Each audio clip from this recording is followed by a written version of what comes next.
नमस्कार, मैं हूं अमित पालित। नमस्कार, आपके साथ मैं हूं ज्योत्सना पाटनी। और बुलेटिन में सबसे पहले बात करेंगे इस वक्त की बड़ी खबर की जो झारखंड से आ रही है। अवैध खनन के मामले में झारखंड के मुख्यमंत्री हेमंत सोरेन को समन भेजा गया ईडी की ओर से, और इसीलिए माना जा रहा है कि उनकी मुश्किलें अब बढ़ने वाली हैं। अवैध खनन मामले में ईडी ने हेमंत सोरेन को समन भेजकर पूछताछ के लिए बुलाया है। ईडी ने 3 नवंबर को सुबह 11:30 बजे पेश होने के लिए कहा है, अमित, यानी कि कल का दिन। और हेमंत सोरेन को रांची के ईडी दफ्तर में पूछताछ के लिए बुलाया गया है। मुख्यमंत्री को समन भेजने के साथ साथ प्रवर्तन निदेशालय ने झारखंड के डीजीपी को भी खत लिखा है, जिसमें 3 नवंबर को सुरक्षा के खास इंतजाम करने के लिए रिक्वेस्ट किया गया है।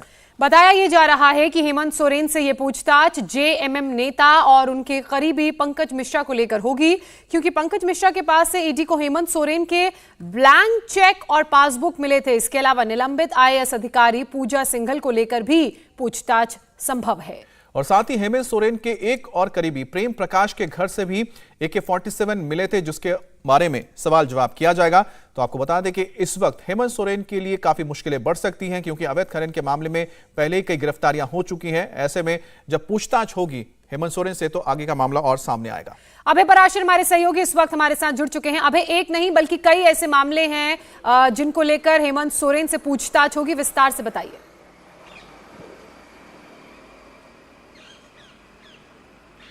चलिए, अभय का वापस रुख करेंगे, लेकिन हेमंत सोरेन को समन भेजा गया है। कल पूछताछ के लिए उन्हें प्रवर्तन निदेशालय के दफ्तर बुलाया गया है। अवैध खनन से जुड़ा मामला है, जिसको लेकर उनसे पूछताछ होगी। 11:30 बजे का वक्त निर्धारित किया गया है, जब हेमंत सोरेन को रांची के ईडी दफ्तर में पूछताछ के लिए अमित बुलाया गया है। बिल्कुल, 3 नवंबर यानी कि कल करीब 11:30 बजे रांची के ईडी दफ्तर में समन भेजा करके बुलाया गया है। हेमंत सोरेन से पूछताछ की जाएगी। और सबसे बड़ी बात हो कि उनके जो सबसे करीबी हैं पंकज मिश्रा, उनके पास से जो ब्लैंक चेक और तमाम जो उनके साथ जो उनके रिश्ते हैं, उसी को लेकर पूछताछ होगी कि आखिरकार क्यों और कैसे उनके ब्लैंक चेक्स पंकज मिश्रा के पास थे। इसके अलावा जो उनके करीबी दूसरे अधिकारी रहे हैं, जिनको भी इस पूरे मामले में पहले से ही घेरा जा चुका है, पहले ही उनसे पूछताछ हो चुकी है। बिल्कुल, तो उसमें जो तमाम जो आईएएस ऑफिसर भी हैं, ये जो सारे मामले हैं, ये कहीं ना कहीं हेमंत सोरेन के लिए बहुत मुश्किलें साबित होंगी, क्योंकि उनके पास ऑलरेडी उनके बयान मौजूद हैं। और जब पूछताछ होगी तो इनसे पूछा जाएगा। हो सकता है कि आगे आमने सामने बैठाकर सवाल जवाब किया जाए। तो ऐसे में देखना होगा कि हेमंत सोरेन क्या जवाब देते हैं। लेकिन ये जो पूरा मामला अब सामने आया है ज्योत्सना, इसके बाद आप देखिएगा कि किस तरह से राजनीतिक भूचाल खड़ा हो जाएगा, क्योंकि जो विपक्षी पार्टी, जिसमें सबसे मजबूत पार्टी बीजेपी है, वो लगातार हमले कर रही है और उसे एक बार और मौका मिलेगा हेमंत सोरेन को टारगेट करने का। हमले करने के साथ साथ ही अमित, इस्तीफे की मांग तक भी बीजेपी की तरफ से कर दी गई है। और वहीं अगर मुख्यमंत्री को समन भेजे जाने की बात करें तो प्रवर्तन निदेशालय ने झारखंड के डीजीपी को भी इस दौरान खत लिखा है, जिसमें 3 नवंबर को सुरक्षा के विशेष प्रबंध करने का भी अनुरोध किया गया है। यानी कि 11:30 बजे 3 नवंबर को ईडी के दफ्तर रांची में पूछताछ के लिए हेमंत सोरेन को बुलाया गया है। प्रवर्तन निदेशालय का यह दफ्तर है। और वहीं डीजीपी को एक खत लिखकर ईडी की तरफ से सुरक्षा के पुख्ता इंतजाम करने के लिए भी कहा गया है। बीजेपी की तरफ से क्या कहा गया, आइए सुनते हैं। कि झामुमो क्यों हायतौबा मचा रही है मुख्यमंत्री जी को अगर सम्मन इशू हुआ है तो, क्योंकि अगर उन्होंने कोई गलती नहीं की है तो कोई जांच एजेंसी उन्हें जबरदस्ती फंसा नहीं सकती। हाँ, ये दूसरी बात है कि मुख्यमंत्री जी के विधायक प्रतिनिधि पंकज मिश्रा जेल में हैं, मुख्यमंत्री के अत्यंत करीबी अमित अग्रवाल जेल में हैं, और सत्ता के गलियारे में बड़ा दलाल जो था प्रेम प्रकाश, वो भी जेल में है। तो ये सारे क्रोनोलॉजी को देखेंगे तो उसके बाद ये जो कार्रवाई हो रही है ईडी की, मुझे लगता है ये नेचुरल इस तरीके की कार्रवाई है। और हमारे साथ संवाददाता अभय पराशर जुड़ गए हैं। अभय, ये जो पूरा समन भेजा गया है, इसको लेकर और क्या डिटेल्स सामने आए हैं? देखिए, बिल्कुल हेमंत सोरेन को कल रांची में पूछताछ के लिए बुलाया गया है। और सबसे इंपॉर्टेंट ये है अमित की हेमंत सोरेन की बेहद करीबी माने जाने वाली आईएएस ऑफिसर और जो खनन विभाग की पूर्व वरिष्ठ अधिकारी थी पूजा सिंघल, उनके समेत कई लोगों की इस पूरे मामले में गिरफ्तारी हुई थी। और ये बात निकलकर सामने आई थी कि मुख्यमंत्री हेमंत सोरेन जो है उनको जल्द से जल्द ईडी इस पूरे मामले के अंदर बुलाएगी, क्योंकि सबूत जो थे वो बेहद अहम थे। इसमें हेमंत सोरेन के करीबी पंकज मिश्रा जो है, उनके साहिबगंज के जब ठिकानों पर छापेमारी करी थी ईडी ने, तो वहां से एक लिफाफा मिला था जिसमें हेमंत सोरेन के 2 अकाउंट से जुड़ी चेकबुक मिली थी, कुछ पासबुक उनकी मिली थी। तब से ही उनके ऊपर शिकंजा कस रहा था। इस पूरे मामले में अगर हम बात करें पंकज मिश्रा के अलावा हेमंत सोरेन के एक और बेहद करीबी थे प्रेम प्रकाश, उनके घर पर जब कुछ सप्ताह पहले ईडी ने छापेमारी की थी तो वहां पर 2 AK-47 मिली थी, जिनका कारतूस बरामद हुए थे। हालांकि बाद में बताया गया था कि वो मुख्यमंत्री आवास की सुरक्षा में लगे जो सुरक्षा कर्मी हैं, जो खास तौर पर जो पंकज मिश्रा के यहाँ से जो चेकबुक और पासबुक मिली है हेमंत सोरेन की, उससे कहीं ना कहीं सवाल खड़े हो रहे थे। और इस पूरे मामले में पूजा मिश्रा जो कि पूजा सिंघल जो कि पूर्व IAS अधिकारी हैं, उनके बारे में भी कई ऐसी अहम जानकारियां मिली थी कि हेमंत सोरेन के बेहद करीबी थी और उनके कहने पर ही अवैध खनन के जो ठेके थे वो दिए जाते थे। अब बड़ी बात यह है कि कई लोगों की गिरफ्तारी के बाद जब ईडी ने कई सारे सबूत इस पूरे मामले में इकट्ठे कर लिए हैं, अब जाकर हेमंत सोरेन को नोटिस दिया गया है। अब देखना यह है कि कल हेमंत सोरेन जब पूछताछ के लिए पहुंचते हैं। चलिए, अबे बिल्कुल नोटिस दिया गया है और इस वक्त बीजेपी सांसद निशिकांत दुबे जी हमारे साथ जुड़ चुके हैं। निशिकांत जी, देखिए, एक नहीं बल्कि कई ऐसे मामले हैं जिनको लेकर अब प्रवर्तन निदेशालय की तरफ से हेमंत सोरेन को बुलाया गया है, कल उन्हें दफ्तर पेश होने के लिए कहा गया है। आपकी इस पर सबसे पहली प्रतिक्रिया?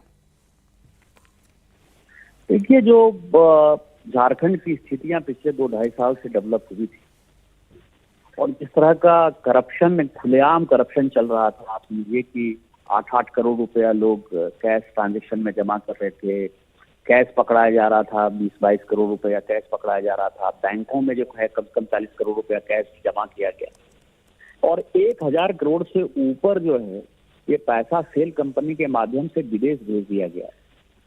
जो हेमंत सोरेन जी के सीए के यहाँ जो रेड हुआ उसमें से कई एक ब्लैक का व्हाइट, व्हाइट का ब्लैक कैसे किया जाता है, कई एक प्रॉपर्टीज के कागज पकड़ाए। ये सारे सिचुएशन ये दिखा रहे थे कि ये झारखंड चल नहीं रहा है। मुख्यमंत्री जो है वो भ्रष्टाचार को संरक्षण देने वाले एक सरदार के तौर पर बैठे हुए हैं और इस मिशन में एजेंसीज के पास कोई दूसरा चारा नहीं था, क्योंकि ईडी ने जो अपनी चार्जशीट दाखिल की उसमें इन सारे चीजों का जिक्र किया था। तो मुझे लगता है उसी तरफ जाता हुआ दिख रहा था और आज जो अखबारों में आया है उसके हिसाब से कल उनको समन किया है और मुझे लगता है कि यदि ईडी को संतुष्ट कर पाए तो बहुत बढ़िया, यदि ईडी को संतुष्ट नहीं कर पाए तो जिस तरह से बिहार में लालू प्रसाद जी और झारखंड में मधु कौड़ा जी जेल गए, रास्ता उसी तरफ मुझे जाता हुआ दिख रहा है। अच्छा निशिकांत जी, एक बात बताइए कि जो पंकज मिश्रा जो नाम सामने आ रहा है, उनके नाम सामने आने से, उनके गिरफ्तार होने से क्या लगता है कि क्या जो हेमंत सोरेन की उनकी मुश्किलें बढ़ गई हैं? स्वाभाविक तौर पर वो पार्टी के महासचिव हैं, विधायक प्रतिनिधि हैं। ईडी की रेड में उनके चेकबुक, उनके पासबुक, उनके लेटर पैड, साइंड अनसाइंड सारे कुछ पकड़ाए हैं। जो उनके सीए हैं जयपुरियार, उनके यहाँ जो फाइल इनकम टैक्स की पकड़ाई है उसमें ब्लैक का व्हाइट, व्हाइट का ब्लैक, कई एक प्रॉपर्टीज ऐसे हैं जिनका कि अता पता नहीं है लेकिन उन्होंने खरीदे हैं।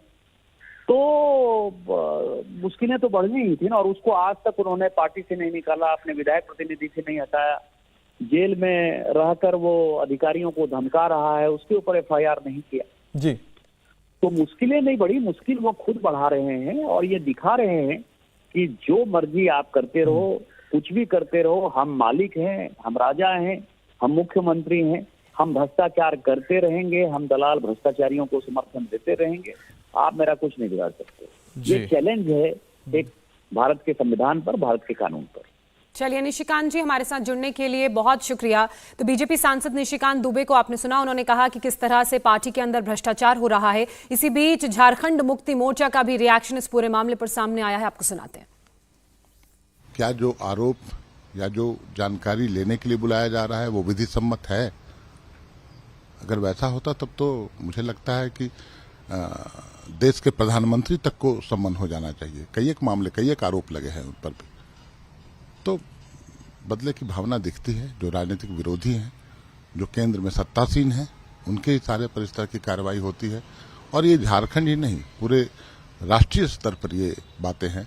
हर राज्य में जो जनाधार वाले नेता हैं उनके साथ कैसा व्यवहार किया जा रहा है केंद्र सरकार की एजेंसियों के द्वारा, ये किसी से छुपा नहीं है।